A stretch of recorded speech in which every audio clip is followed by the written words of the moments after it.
La Côte d'Ivoire, depuis 2012, s'est engagée dans le programme Doing Business de la Banque mondiale. Elle entreprend de ce fait plusieurs réformes qui lui permettent d'améliorer l'environnement des affaires et lui garantir une place de choix dans le classement Doing Business. Toutes ces réformes contribuent à lui procurer une économie croissante et participent à l'atteinte de l'objectif d'émergence 2020 promise par le président de la République. Plusieurs travaux sur ces différentes réformes ont été initiés par le CPC, Centre de promotion des investissements en Côte d'Ivoire, et différents partenaires du secteur public et privé pour l'année en cours.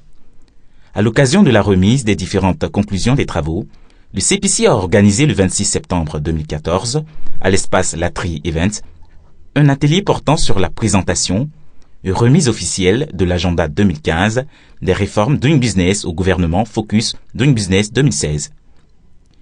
Cet atelier s'est déroulé sous le parrainage et la présence effective de son Excellence, Monsieur le Premier ministre, ministre de l'Économie et des Finances, Daniel Kablan-Duncan, et a vu également la participation des acteurs du secteur privé et public, des partenaires nationaux et internationaux.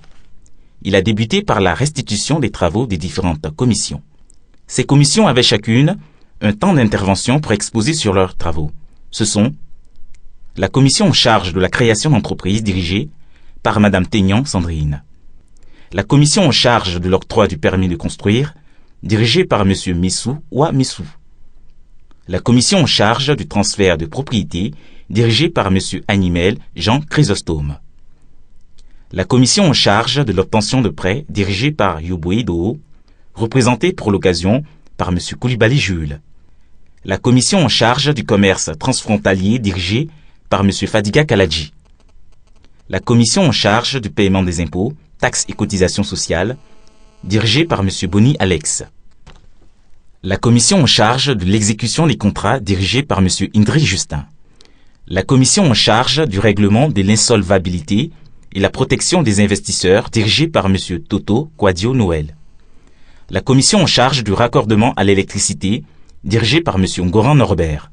Après la restitution de ces travaux, Monsieur Antoine Koné, porte-parole des participants, est intervenu pour faire une lecture du rapport de synthèse. L'atelier de ce jour a pour objectif de présenter au gouvernement ivoirien l'agenda des réformes 2015 assorti d'un plan d'action matriciel de mise en œuvre des dites réformes. Ces différents travaux ont permis d'identifier 31 réformes, dont 11 à court terme, 13 à moyen terme et 7 à long terme. La deuxième étape de cette cérémonie a été marquée par l'arrivée du Premier ministre.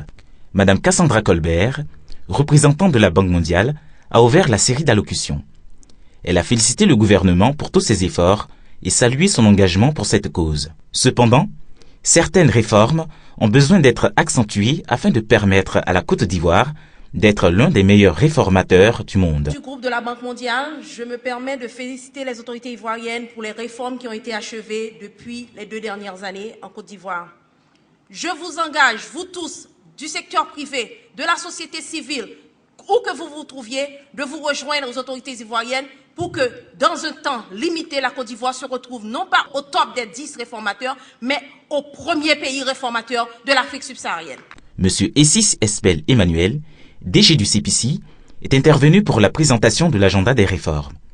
Néanmoins, le résultat des réformes déjà entreprises n'est pas parfait, mais avec le soutien du gouvernement, il espère y travailler afin de mieux positionner la Côte d'Ivoire. Je souhaiterais, Monsieur le Premier ministre, au nom donc de mes collaborateurs, vous remercier personnellement pour votre appui incessant à ce système. Vous nous avez donné un objectif l'année dernière, on ne l'a pas encore atteint. On n'expliquera pas pourquoi, mais nous comptons nous engager de nouveau cette année en comptant bien sûr sur votre appui, de sorte à ce qu'on puisse faire figurer la Côte d'Ivoire dans les meilleurs réformateurs au monde. Avec la remise officielle de l'agenda 2015 des réformes Doing Business, Focus Doing Business 2016, la série d'allocutions s'est achevée avec celle de son Excellence Monsieur le Premier ministre. Sous la haute égide du président Alassane Ouattara, le gouvernement ivoirien mène d'importantes réformes structurelles et sectorielles pour améliorer l'environnement des affaires et la compétitivité du pays, avec pour principaux objectifs, premièrement, accroître et faciliter les investissements privés dans locaux qu'étrangers, en vue de faire du secteur privé le principal moteur de la croissance économique. Il s'en est suivi une photo de famille. Cette cérémonie s'est achevée par un cocktail. l'État améliore l'environnement des affaires en Côte d'Ivoire.